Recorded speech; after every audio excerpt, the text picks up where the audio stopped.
Baik, Assalamualaikum warahmatullahi wabarakatuh, teman-teman semuanya. Kita berjumpa lagi di AF Project.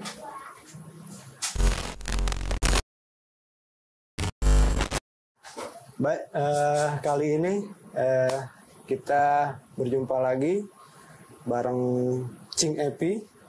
Ini kita mau ngebahas suatu dokumentasi yang waktu itu kita udah pernah buat tentang hikayat Kong Rahmat nih, ya Cing ya? Iya. Waktu itu kita ada sekitar 2 tahun yang lalu ya. Wah iya, udah lama juga ya. Jadi kita waktu itu ke rumah cucunya Kong Rahmat, Cing Ridwan. Kita tanya-tanya, telusurin gimana sih cerita versi Kong Rahmat dari keluarganya, tapi keluarga yang di jalur Cingwan ya. Iya, jalur ya gabung deh antara itu waktu itu kan sama teman-teman Cikumbang kan? Cikumbang setelahnya. Oh, setelahnya. Yang ini kan yang kita dulu yang nih. kita dulu waktu itu. Iya betul. Jadi yang setelah kalau nggak salah ada acara ruahan, kita mampir ke rumah Cingwan di Depok. Nah, Cingwan ini kan cucunya Kong Rahmat, anak dari Kong Arif ya. Dari istri pertama apa kedua? Jadi hitungannya kalau misalnya ada dapat info dari Cingwan waktu itu ya, sempat beberapa kali sempetin ke rumahnya yang di Depok itu kalau yang di Terdabang yang Cingwan itu dari yang kedua. Yang kedua ya. Tapi kalau hitungan dari katanya awalnya nikahnya sama orang Banten, Aceh, terus Madura, berarti yang kelima gitu. Oh gitu. Iya. Ya pasti Cingwan banyak lah cerita ya dari lingkungan keluarga gitu. Kenapa bisa seperti itu gitu? Karena memang banyak yang belum kita tahu gitu. Jadi pada saat itulah gitu. Saya juga sempetin beberapa kali untuk untuk cari informasi ke rumah Cingwan gitu, sekalian silaturahmi untuk memperjelas lagi gitu. Kira-kira seperti itu. Iya. Ini dari intinya nih dari versi Cingwan ya. Iya, yang versi Cingwan. Di berbagai macam versi, ada versi mungkin keluarga yang lain, dan ini versi Cingwan ya. Nanti kita tampilin. Langsung aja kalau gitu ya, teman-teman bisa nonton. Oke, silakan. Oke, ditonton.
Assalamualaikum warahmatullahi wabarakatuh.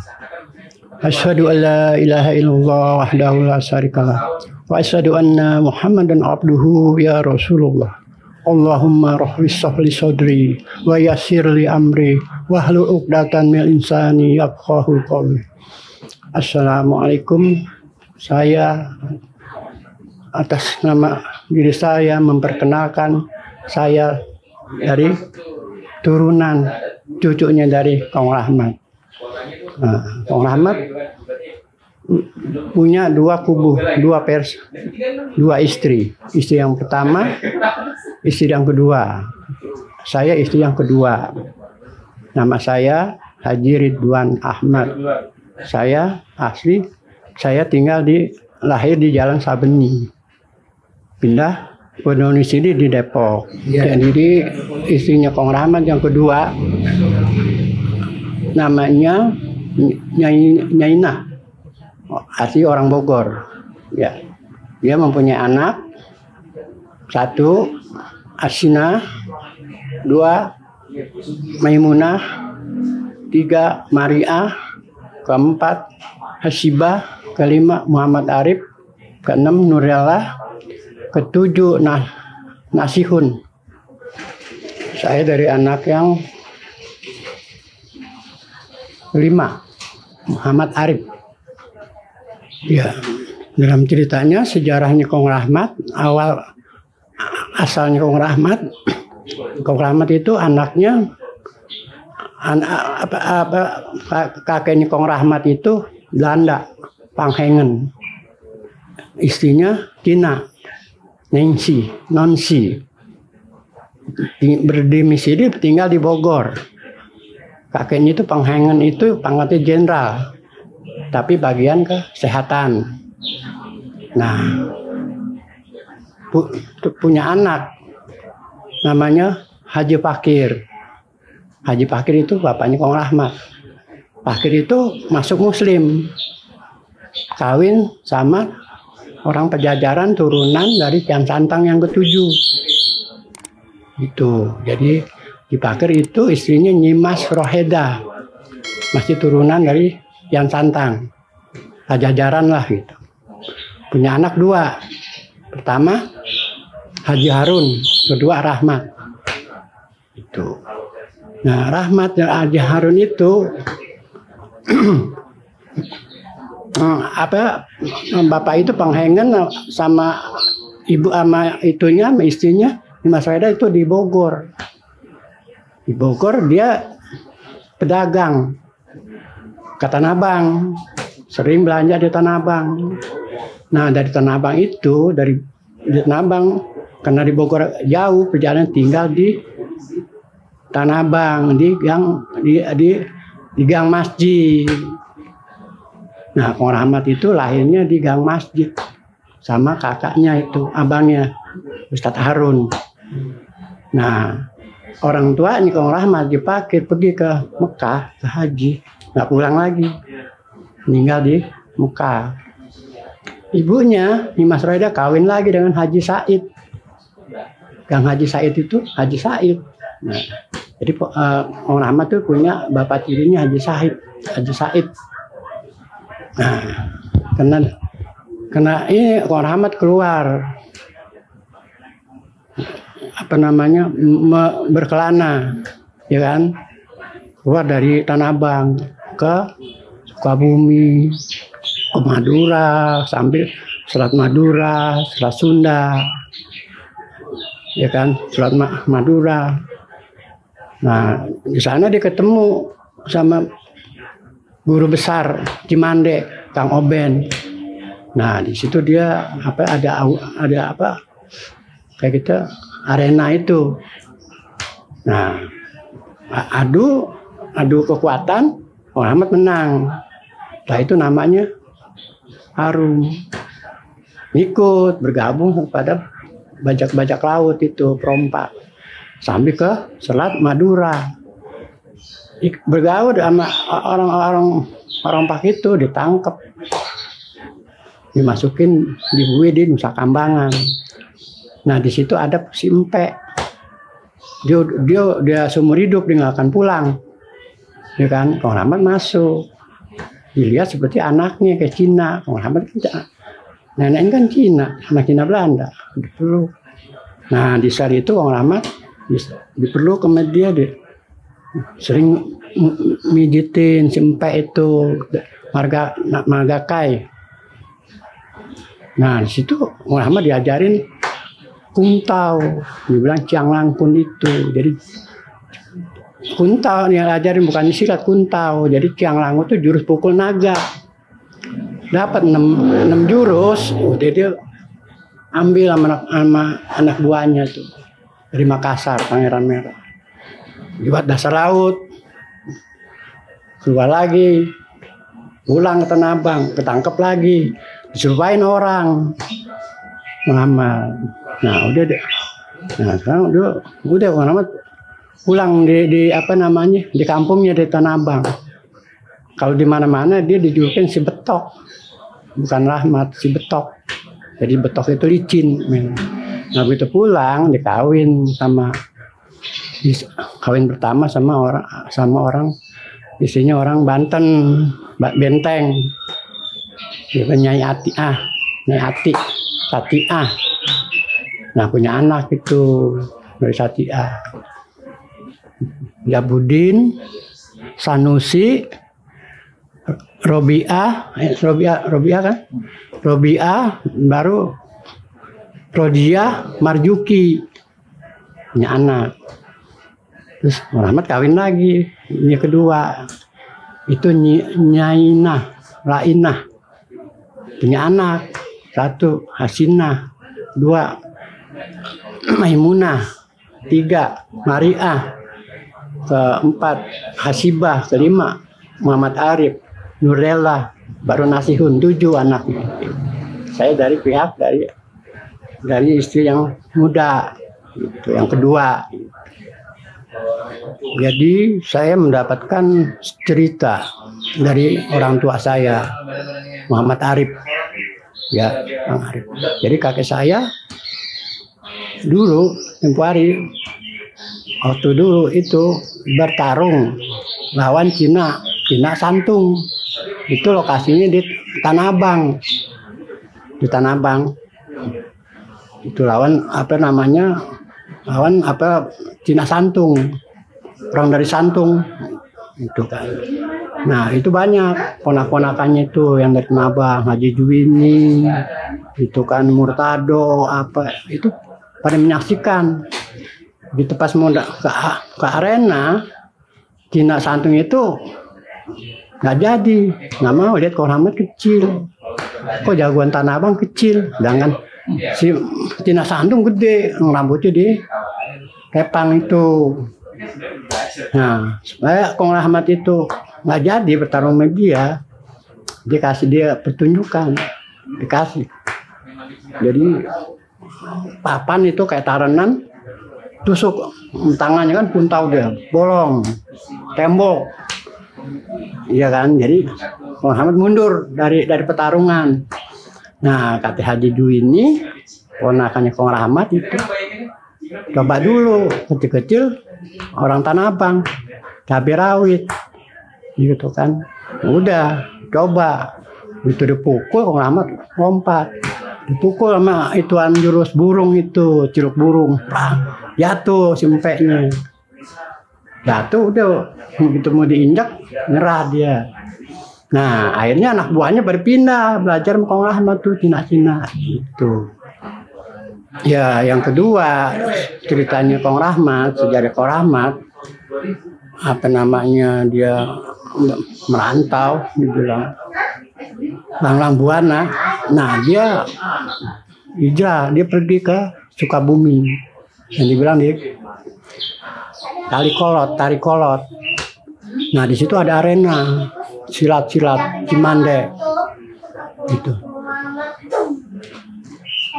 Silat pertarungan, silat Cimande di situ, guru besar Cimande itu gede ke Jampang. Namanya Kang Oben. Setelah itu Kong Rahmat naik di panggung. Bergebrak, dilemparin tuh Kang Oben. Sampai ke tempat kenongan itu, tahu nggak? Yang gamelan itu nyusul ke situ. Nah, akhirnya jadi sahabat. Gitu. Nah, Kang Oben itu orang guru besar Cimande datang ke Tanah Abang. Cari si Betok, orang nggak kenal. Ya kan? Orang kenal di Tanah Abang Kong Rahmat, si Betok akhirnya ketemu. Nah, jadi nenek saya lagi hamilin yang di Jatinegara itu, Nasihun itu. Nah, saya lihat ada orang nyariin, gede begitu, kaget, ya kan? Nah, begitu pas lahir, ya udah beokan. Kumisan itu Kang Oben. Nah, belajar lagi sama Kong Rahmat. Itu yang saya tahu. Nah, yang ketiga, nah dia perjalanannya di daerah ujung kulon, daerah Banten, gitu dekat daerah apa namanya Batu Putih. Nah di situ semua juara, ada pertarungan juara lagi di Banten itu, tapi pakai apa namanya campur dengan ilmu dalamnya. Nah Kong Rahmat tarung lagi di situ. Nah, tarung di situ dengan ngadepin apa namanya Haneong. Itu guru apa namanya juara itu Haneong namanya. Debus, kayak seperti debus kalau sekarang kan. Bergebrak lagi di situ. Nah itu Kong Rahmat lompat gerbang yang kedua. Lompat gerbang yang kedua, hilang lagi, udah dia hajar sininya belakangnya, Pak, nyungsap, dia menang lagi Kong Rahmat gitu, unggul lagi. Gitu. Udah sampai situ cukup. Cerita Kong Rahmat kita lanjutkan kembali. Nah yang dibilang itu, yang dibilang 3 serangkai, yang dibilang pohon, yang dibilang 3 serangkai Trisula itu sebenarnya itu 1 Sabeni, 2 Mujeni, 3 Rahmat. Nah pohon 1 pohon itu yang atas itu Sabeni, atas dia. Nah Kong Mujeni batang, dia mainnya agak ke bawah tapi nggak ada suara. Yang ketiga akar itu Rahmat, kekuatan daripada kaki akar itu 3 serangkai, Kong Ni, Kong Sabeni, Rahmat. Itu saya langsung dari orang tua saya cerita. Nah kalau tiap malam seminggu 2 kali datang Sabeni ke rumah. Nah lama Kong Ni datang ke rumah. Sabeni mendapatkan jurus dari mana-mana. Kasih tahu Kong Rahmat, Bang, Beni gitu kan, karena dia lebih tua. Bagus nggak nih? Ayah dapat jurus. Orang bilang, jangan dimasukin ke mainan kita. Nah Mujeni begitu juga, dapat dia lagi jurus. Bagaimana, Bang? Ya kan? Masukin mainan gitu, bagus tuh gitu. Nah 3 serangkai Mujeni, Sabeni, Rahmat, yang dibilang 3 Trisula. Itu dia 1 pohon sama, Sabeni, Rahmat itu sama, beda dikit. Dia juga tuh jurus-jurusnya dia juga versinya lain-lain. Sabeni unggul di atas.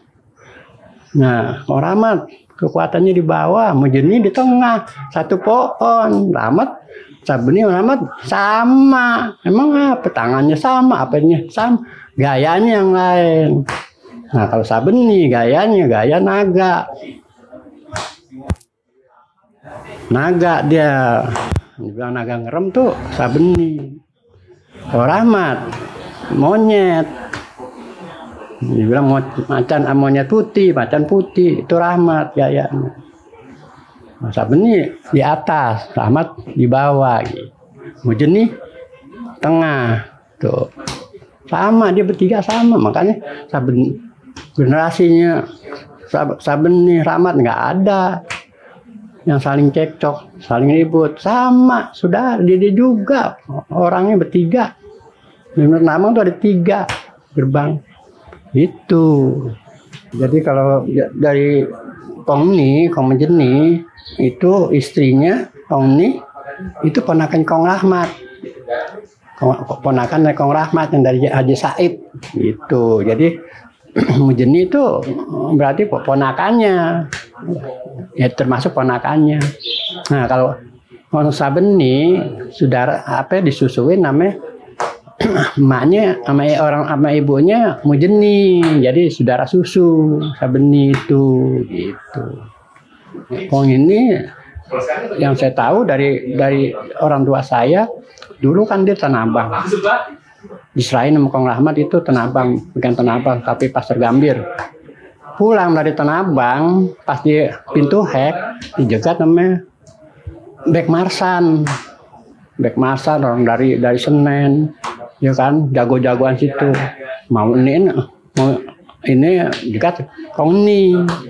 Begitu pas mau bergebrak, Kong Rahmat ada di belakang. Disuruh pulang tuh jago-jagoan Senen itu. Karena lu mau apa ini adik gue gitu, karena Kong ini tuh adiknya Kong Rahmat, ponakan tapi adek. Tapi orang yang kenal sih kebanyakannya Kong ini di Tanah Abang, namanya Sabeni gitu. Kalau Kong Rahmat guru, nah Kong Rahmat bukan jagoan, Kong Rahmat itu guru, sesepuh. Yang dibilang jagoan itu Sabeni, Mujeni itu jagoan, itu adik-adiknya gitu. Karena Muhammad ya darah turunan bangsawan, ya kan, bapak tirinya itu Haji Said. Nah itu dikuburnya itu di Masjid Tanah Abang. Haji Said nama maknya Kong Rahmat itu Nyimas Roheda. Dulu kan Tanah Abang masih ngadepun pisang, sih inget tuh. Sekarang udah berubah, di situ kuburannya gitu. Kalau makam Kong Rahmat gimana? Kalau makam Kong Rahmat dia kan di karet. Kalimalang itu ada jalan kereta. Nah di situ di depan di samping kelurahan. Karena hilang gitu aja hilang. Jadi ahli waris semua nyari nggak ada. Ya udah dinyalakan udah hilang. Nggak ada kuburannya berarti. Tapi kuburannya di situ adanya. Jadi nggak bisa dipugar lagi. Hilang aja. Jadi nyarinya kemana gitu kan? Kegusur. Sebelum keseberang Karbipak ya? Iya sebelum seberang. Kan ada. Sini dekat kereta. Di situ. Itu di situ. Jadi hilang bukan hilang gimana? Jadi udah nggak ada tanda-tandanya. Jadi mau diurusin sama ahli warisnya bingung di mana gitu kan, dirata gitu. Dirata kena yang jalan kereta. Gusur itu gitu. Kalau emaknya di Masjid Al Makmur gitu. Jadi kalau yang di Jeruk Purut ya nggak ada. Kalau Kong Ni Sabeni emang di Jeruk Purut. Kalau siapa? Kong Ni. Mujeni. Iya Mujeni. Oh Mujeni di Jeruk Purut. Iya karena dipindahin aneh lihat dulu tuh. Oh. Dibongkar lagi dari Gang Urama, Gang Kubur digali, pindahin ke sana sama ahli warisnya. Assalamualaikum pemirsa. Ya, ini saya mau kasih tahu. Ya, ini anak Kong Rahmat yang pertama dari istri yang nomor 2, yang kedua. Nah, ini Kong Arif, Muhammad Arif Rahmat, anaknya Rahmat, yang istri yang kedua juga. Anak yang kelima, Kong Rahmat nomor 5. Ya, jadi dari Kong Rahmat menurunkan mewarisi ilmu silatnya itu ke Kang Juki, ke Marjuki. Nah, ke Marjuki itu. Nah, setelah ke Marjuki turun lagi ke Muhammad Arif, Kang Arif gitu. Setelah dari Kang Arif turun lagi ke Tingram. Di Tingram ada generasi Tingram ke saya gitu. Tingram almarhum sama datang dia sama si Bila, Haji Bila ke rumah saya. Waktu tempoh hari adik Bila remaja yang dibilang apa namanya Satria Muda seluruh Indonesia. Nah Tingram ini dia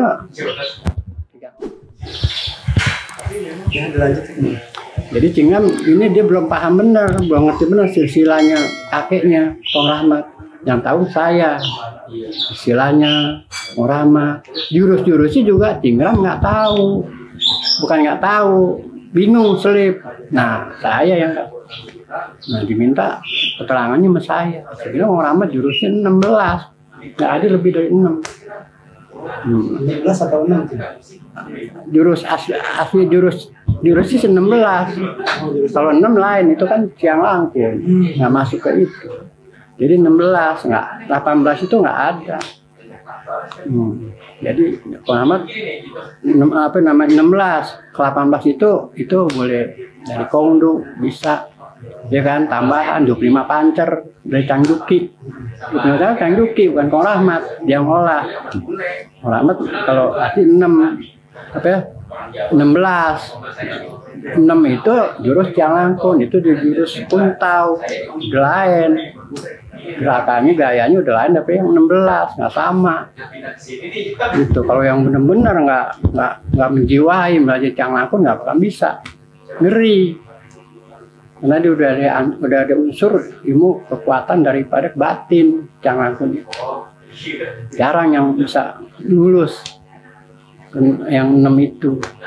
Udah lain daripada jurus 16 gitu. Ini yang sebenarnya. Assalamualaikum warahmatullahi wabarakatuh. Ini apa namanya, kita semua sekarang kita ketemu lagi, silaturahmi lagi, walaupun nggak secara dekat. Ya saya pesan daripada anak-anak penabang semua, ya kan, generasi yang akan datang, generasi ya kita rukun-rukun, ya kan. Nah kita menjaga, ya kan, kesatuan kita sama-sama. Tanabang itu semuanya saudara, sama, ya kan. Sabeni, Rahmat, ya kan, itu sama, bukan orang lain. Jadi kita rukun-rukun aja, kita lestarikan lagi ini yang daripada apa namanya orang tua kita, usahakan dari kakek kita lagi. Tapi yang maksudnya biar semuanya keadaannya dengan baik, ya kan, dan aman gitu, biar kita bersaudara. Ya itu aja pesan saya gitu. Ya, wabillahi taufiq wal hidayah. Assalamualaikum warahmatullahi wabarakatuh. Nah, alhamdulillah tadi cuplikan videonya udah kita tonton ya. Itu durasi sekitar ada 20 menitan lah. Nah, gimana? Gimana Cing Epi komentarnya tentang yang dokumentasi ini nih, yang dari Cingwan nih? Ya, saya menganggap bahwa ini bagus ya, kita dapat informasi yang udah jelas. Tadi ada ininya apa, ada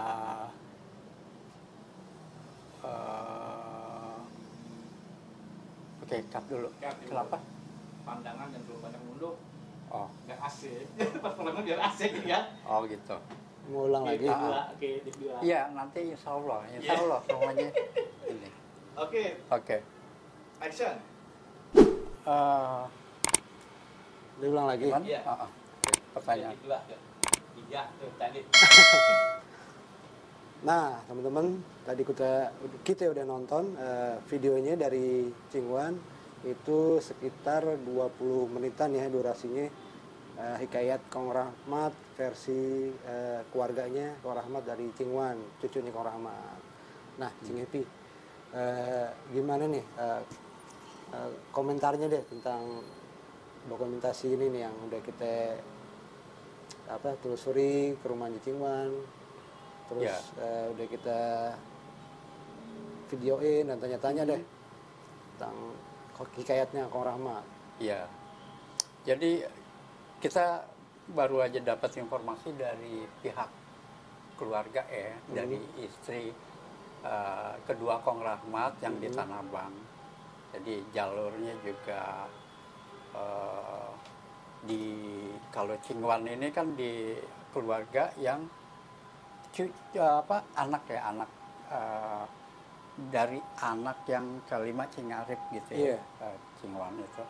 Nah itu kan sebetulnya bagian dari mesti kita terima juga, ya walaupun nanti perlu juga diperkuat dengan data-data, karena makin banyak data makin kuat, makin bisa dipertanggungjawabkan gitu ya. Nah saya kira dari posisi Cingwan sendiri sudah merupakan keuntungan gitu buat kita dapatkan informasi tentang Kong Rahmatnya gitu. Nah, tapi nggak stop di situ aja. Kong Rahmat kan nggak selalu ada kehidupannya, nggak selalu di dalam rumah gitu. Iya benar. Kalau keluarga pasti ada lebih mengetahui bahwa di dalam rumah apa sih kebiasaannya Kong Rahmat, apa sih sampai mungkin tak bagaimana cara duduk di dalam rumah seperti itu, terus dan lain-lainnya yang sejenis itu ya. Iya. Tapi bukan berarti dari luar juga nggak ini apa, nggak kita perlukan, apalagi kalau ini mau diberangkatkan sebagai informasi buat umum gitu. Tapi bolehlah untuk sementara ini ya kita terima sebagai bahan gitu ya. Sama juga dari luar gitu. Kalau dari luar tiba-tiba juga ada yang perbedaan, nanti harus kita musyawarahkan gitu. Harus ada yang fasilitasi untuk supaya semuanya jadi clear. Sebab kalau itu nggak diselesaikan, ya kita masing-masing itu berkembangnya tuh makin di pihak lain ada pengikut dan mempercayai itu, yang satu juga berkembangnya bisa seperti itu. Nah kalau udah makin banyak makin lebih sulit. Gitu. Iya benar. Tapi kalau misalnya kita selagi masih belum begitu, masih di lingkungan ibaratnya keluarga ya, apalagi di luar juga sumbernya dari keluarga yang lain gitu ya, yang selama ini juga kita tahu bahwa itu masuk keluarga juga gitu ya. Nah seperti halnya kayak cerita antara Mujeni dan Sabeni kan, Sabeni tetap terima Mujeni kan gitu, sebagai keluarga, apapun yang muncul dari pihaknya Mujeni bisa kita rangkumin gitu, kita lihat kekuatannya. Yang penting selama lagi nggak ada perbedaan, oke. Tapi kalau ada perbedaan, rembukan gitu antara keluarga Mujeni dan Sabeni. Kalau misalnya seperti itu terjadi seperti itu gitu di dalam keluarga. Sampai akhirnya begitu udah dipublish keluar, nggak ada kesan yang sepertinya di kita ini ya, di keluarga Betawi Tenabang ini kayak nggak ada budaya musyawarah gitu. Nah apalagi kalau misalnya tiba-tiba muncul tokoh-tokoh Tenabang gitu ya, yang kayaknya tuh berkompeten buat ini, punya kompetensi buat ngumpulin orang. Nah ini juga kesempatan buat kita coba cari jalan keluarnya gitu ya. Karena nanti ada perbandingan yang misalnya tiba-tiba ketemu. Satu contoh misalnya ada kesan orang nih, misalnya ada sejarahnya, dia bilang bahwa jagoan ini nggak mau ketemu sama jagoan ini. Dia sama-sama jagoan. Tapi kan kalau kita udah mikir bahwa ini adalah jagoan, berarti udah punya jiwa kesatria gitu. Tapi kalau misalnya ditafsirkannya jagoan ini tidak mau ketemu dengan ini ya, di atas panggung untuk adu kekuatan, untuk nunjukin itu mungkin iya gitu.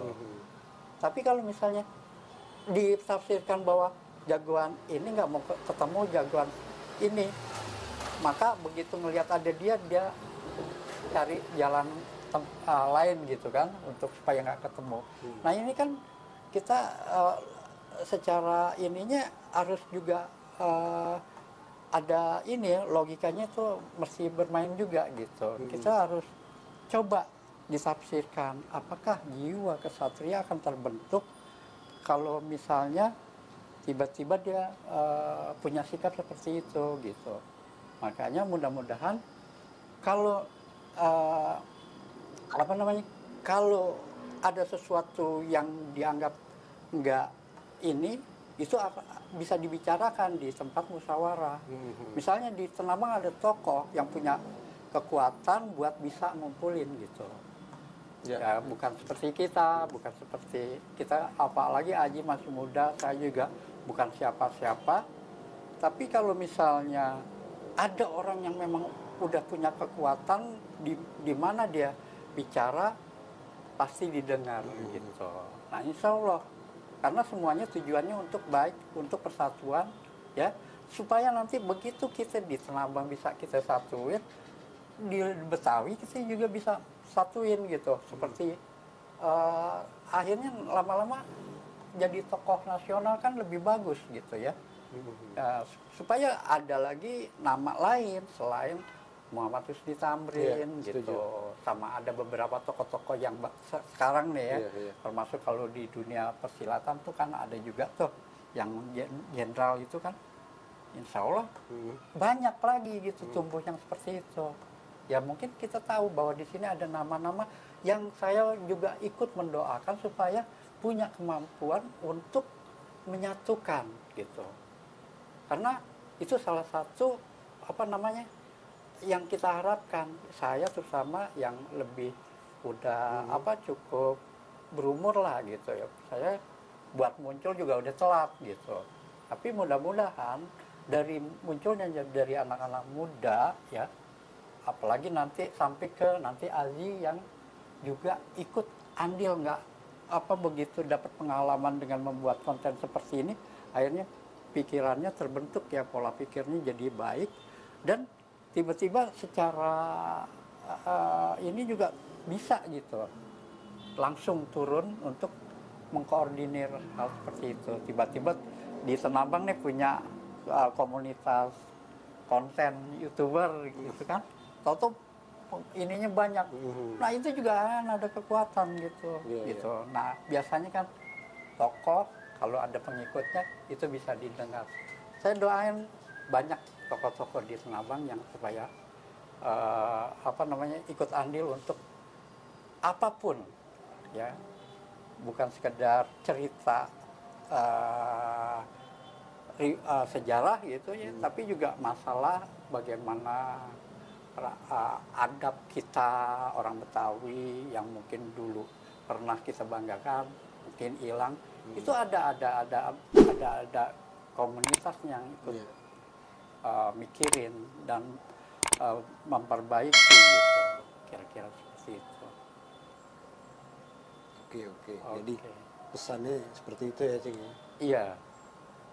Jadi ya begitulah, kalau misalnya kita ini kan kumpul atau kita berbicara maksudnya untuk supaya kita jadi lebih baik ya. Karena sekarang ini juga harus kita lengkapi lagi gitu dengan apa yang sudah sering kita lakukan yang selama ini juga baik ya.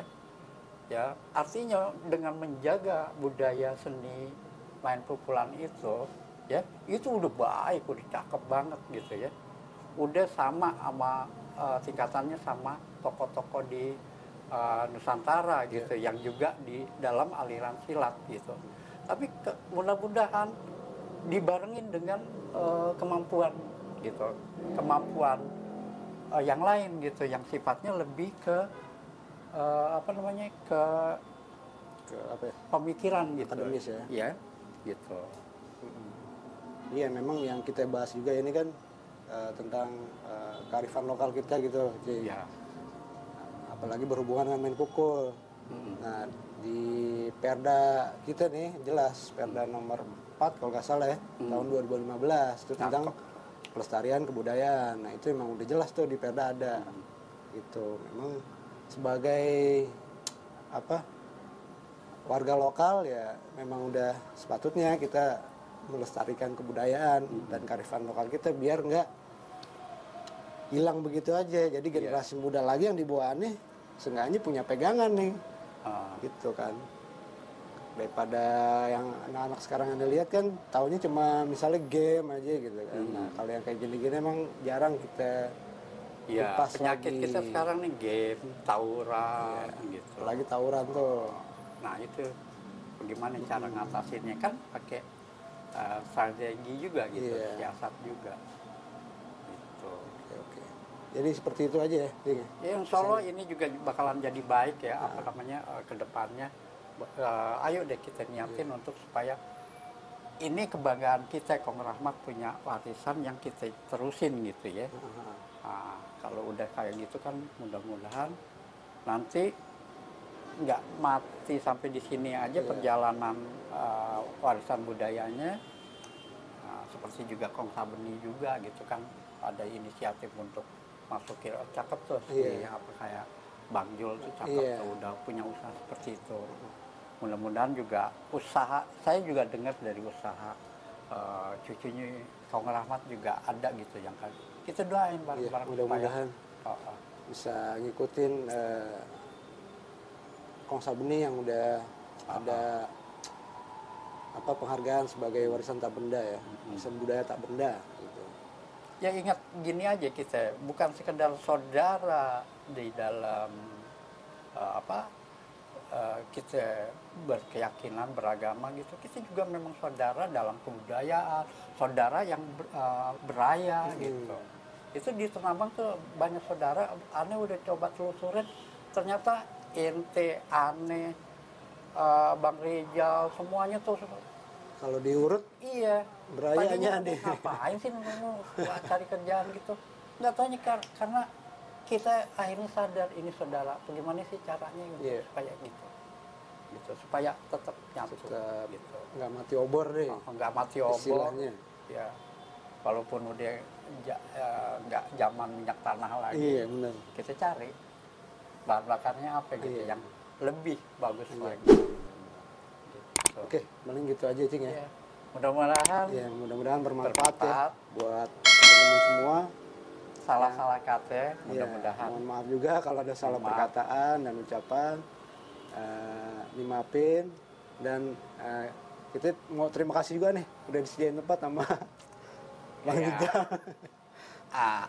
Dari dadakan Bang Rijal, kita dadakan lagi. Spontan, terus Bang Rijal sebetulnya bapaknya juga tokoh di sini, yang harus juga diangkat nanti. Insya Allah, anak Tanah Abang juga ingat jasa dari Pak Sidik Sarmili. Nah, itu top tuh.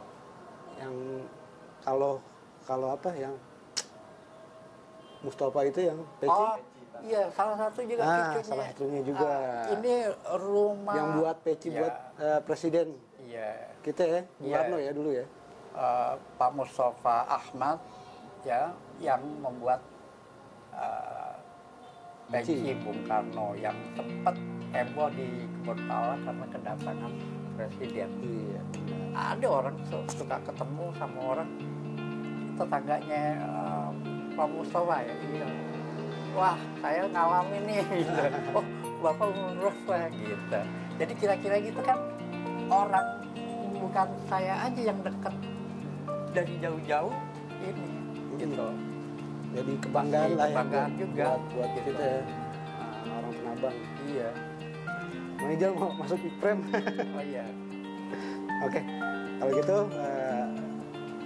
kami ucapkan terima kasih yang udah menonton, semoga bermanfaat. Kita jumpa lagi di konten selanjutnya ya. Oke. Wassalamualaikum warahmatullahi wabarakatuh. Waalaikumsalam warahmatullahi wabarakatuh. Makasih, Cing. Makasih.